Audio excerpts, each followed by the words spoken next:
Hi welcome to my YouTube channel TechGene. पिछली video में हमने देखा था कि किस तरह से हम रिडक्स डेव टूल को इंस्टॉल कर सकते हैं, कैसे उसको यूज़ कर सकते हैं, क्या बेनिफिट्स होते हैं रिडक्स डेव टूल को यूज़ करने के। ये सारी चीज़ें हमने पिछली वीडियो में कवर कर ली थी। अगर आप लोगों ने अभी तक पिछली वीडियो नहीं देखी तो काइंडली पिछली वीडियो को ज़रूर देख लेना।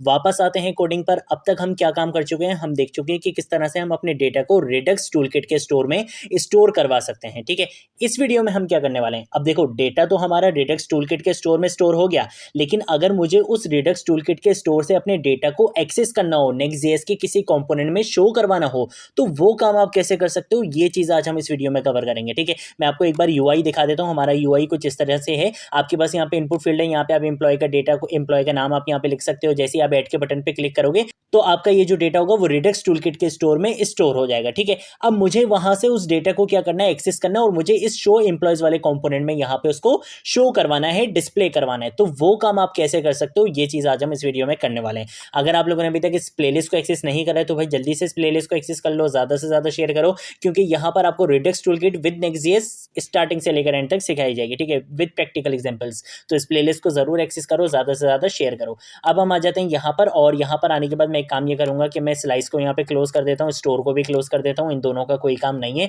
मैं आ जाऊंगा यहाँ पे अपने इस शो एम्प्लॉयज वाले कंपोनेंट पे। ठीक है, और यहाँ पर आने के बाद हमारे पास एक हुक होता है, और वो हुक हम कहाँ से इंपोर्ट करवाएंगे, रिएक्ट रिडक्स से। ठीक है, हमने क्या करना है, उस हुक को यहाँ पे इंपोर्ट करवाना है। तो उस हुक का नाम हमारे पास होता है यूज सिलेक्टर का। ठीक है, तो मैं क्या करूंगा, जैसे ही एंटर प्रेस करूंगा, देखो यूज सिलेक्टर हुक मेरा रिएक्ट रिडक्स से इंपोर्ट हो चुका है। ठीक है, इसको आपने यहाँ पे इस तरीके से यूज करना है। तो मैं क्या करूंगा, यहाँ पे सेमीकोलन लगाने के बाद मैं यहाँ पे क्या करूंगा, कॉन्स का कीवर्ड लिखूंगा। कॉन्स के कीवर्ड के बाद एक वेरिएबल बनाऊंगा यहाँ पे एम्प्लॉय डेटा के नाम से। ठीक है, जो क्या करेगा, मेरे रिडक्स से डेटा को गेट करके लेकर आएगा, और किस में लेकर आएगा, इस एम्प्लॉय डेटा के अंदर लेकर आएगा।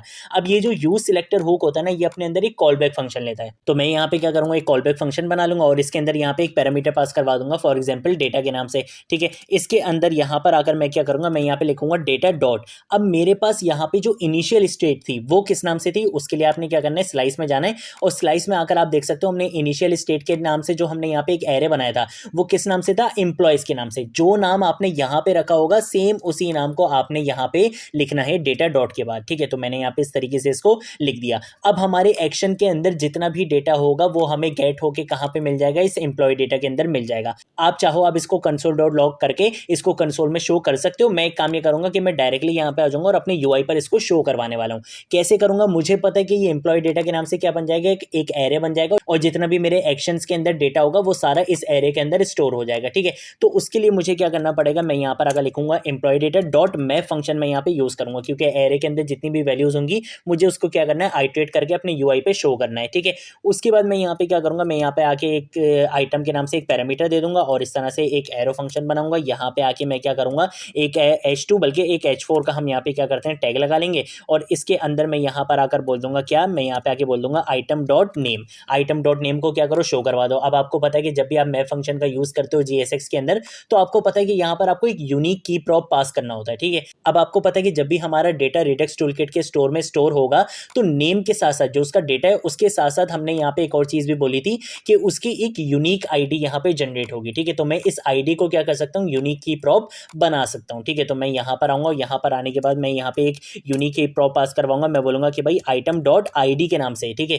यहाँ पर हमने क्या बोला था, आईडी बोला था ना, तो हमने इसी आईडी को यहाँ पे क्या बना दिया, यूनिक की प्रॉप बना दिया। ठीक है, कंट्रोल एस से क्या करूंगा, सेव करूंगा। इसके साथ साथ अगर हम यहाँ पर आते हैं, और यहाँ पर आने के बाद ये मुझे क्या दे रहा है, एरर दे रहा है। अच्छा जी, देखो मैंने क्या करा है, मैंने यहाँ पे रिडक्स का यूज करा है, मैंने यहाँ पे एक हुक का यूज करा है, तो मुझे इस कंपोनेंट को क्या बनाना पड़ेगा, क्लाइंट कंपोनेंट बनाना पड़ेगा। ठीक है, तो उसके लिए मैं यहाँ पे क्या करूंगा, सिंपल यहाँ पे आके लिख दूंगा यूज क्लाइंट, कंट्रोल एस से सेव करूंगा। यहाँ पर आऊंगा तो अब मेरे पास कोई भी एरर नहीं आने वाला है। ठीक है, अब अगर मैं यहाँ पर आता हूँ, यहाँ पर आने के बाद फॉर एग्जाम्पल मैं लिखता हूँ फरजीन। ठीक है, और जैसे ही मैं ऐड के बटन पे क्लिक करूंगा, देखो फरजीन यहाँ पे ऐड हो चुका है। ठीक है, तो इसका मतलब है कि हमारा जो डेटा था वो सक्सेसफुली रिडक्स टूलकिट के स्टोर में स्टोर भी हो रहा है, और वहां से हम उसको एक्सेस करके अपने नेक्स्ट.जेएस के कंपोनेंट पे अपने फ्रंट एंड पर उसको हम शो भी करवा रहे हैं। ठीक है, अब एक छोटी सी प्रॉब्लम है, एक अच्छा यूजर एक्सपीरियंस रहता है कि भाई जब आप ऐड के बटन पे क्लिक कर दो तो ये चीज यहाँ से गायब हो जाए। ठीक है, ताकि मैं अपना दूसरा डेटा लिख सकूं, मुझे बार बार इसको रिमूव नहीं करना पड़े।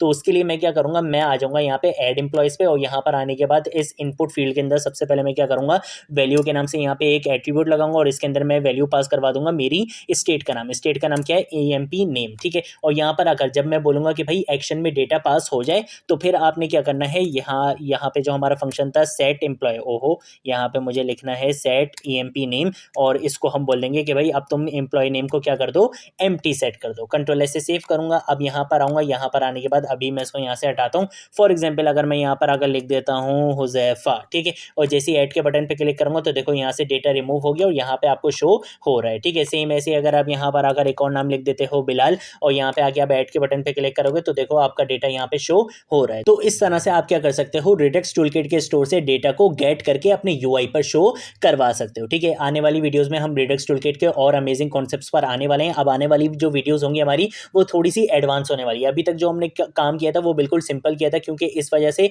कि जितने भी बिगिनर्स होते हैं जो फर्स्ट टाइम यहाँ पे रेडेक्स टूलकिट को एक्सप्लोर कर रहे हैं, जो फर्स्ट टाइम रेडेक्स को पढ़ रहे हैं, तो उनके लिए यहाँ पे इजी हो, इस वजह से मैंने स्टार्टिंग की वीडियोस बहुत इजी और शॉर्ट रखी थी, ठीक है। आने वाली वीडियोस भी शॉर्ट होंगी, बट हम कॉन्सेप्चुअल कॉन्सेप्ट्स को डिस्कस करने वाले हैं आगे आने वाली वीडियोस में, ठीक है। तो आज की वीडियो के लिए इतना ही। अब हम मिलेंगे नेक्स्ट वीडियो में नेक्स्ट टॉपिक के साथ, तब तक के लिए बाय बाय।